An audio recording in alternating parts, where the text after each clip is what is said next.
যে সমস্ত ভাইয়েরা বাংলাদেশে থাইকে বিভিন্ন অভিযোগ বিভিন্ন প্রকারের মন্তব্য করো যে বাংলাদেশে এটা বাংলাদেশ ওটা হাবি জাবি বিভিন্ন কথা তো শুনি ফেসবুকে, তারা ভাই প্রবাসে আসো, বিশেষ করে মিডল ইস্টে আসো। দুবাই, কাতার, সৌদি আরব, বাহরাইন, কুয়েত, এইসব জায়গায় আসো। আসলে বুঝবা যে বাংলাদেশ কতটা শান্তির জায়গা। যদি না খেয়েও থাকা যায়, তারপরও বাংলাদেশের যে আলো বাতাস, যে প্রাকৃতিক আবহাওয়া, এটা কোটি টাকার চাইতেও দামি। এইখানকার মানুষ সব মরুভূমির ভিতরে বসবাস করে। আমার এই যে আশেপাশে সব মরুভূমি, সামনে পিছনে খালি বিল্ডিং উঠে উঠে রাখছে, বিল্ডিংয়ের ভিতরে এসি। সারা জীবনে একই আবহাওয়া, এই একই আবহাওয়ার ভিতরে থাইকে শরীরের কোনো উন্নতি নেই।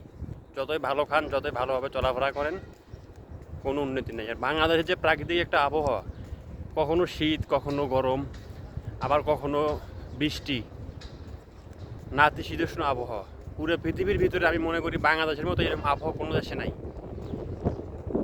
এই জিনিসটাকে আমি অনেক মিস করি। অনেকে অনেক অবজেকশন করে। আসলে ভাই বাংলাদেশ থেকে বাইরে আসেন, আসলে বুঝবেন যে বাইরের পরিস্থিতিটা কী। টাকা ইনকাম করা যায়, ইনকাম করার জন্য আসছি, তবে ইনকাম করার ভিতরেও কিছু শান্তি থাকে, কিছু অনুভূতি থাকে। অনেকে বলে যে টাকা ইনকাম করতে গেছো, তাহলে আবার কষ্টের কথা বলো কেন? ভাই যদি এগুলো জানতাম যে এখানে পরিস্থিতি এই, সব কিছু মিলে এরকম, বাংলাদেশে ঠেলাগাড়ি চালায় খাইতাম। বিদেশে এসে এরকম লেবারগিরি করতাম না, মানুষের গোলামি করতাম না।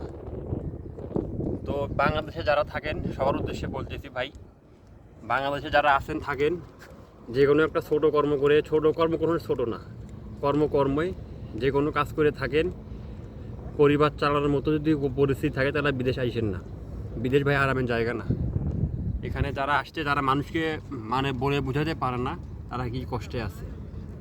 আমার হয়তো বউ পোলাপান নাই, আমার পরিবারে কোনো চাপ নাই, এই জন্য আমি রিল্যাক্সে আছি। আমি এখানে দেখি তো প্রতিনিয়ত যে লোকগুলোর পরিবার আছে বা যারা পারিবারিক চাপে বাচ্চা রেখে আসছে, ফ্যামিলি রেখে আসছে, তারা যে কষ্টে আছে, আমার তাদের সাথে কথা বলে অনেক কষ্ট লাগে। আসলে বিদেশে যারা আছে 70 থেকে 80% লোকই অনেক কষ্টে থাকে, বিশেষ করে যেরকম নদীর ভিতরে তারা কাজ করে।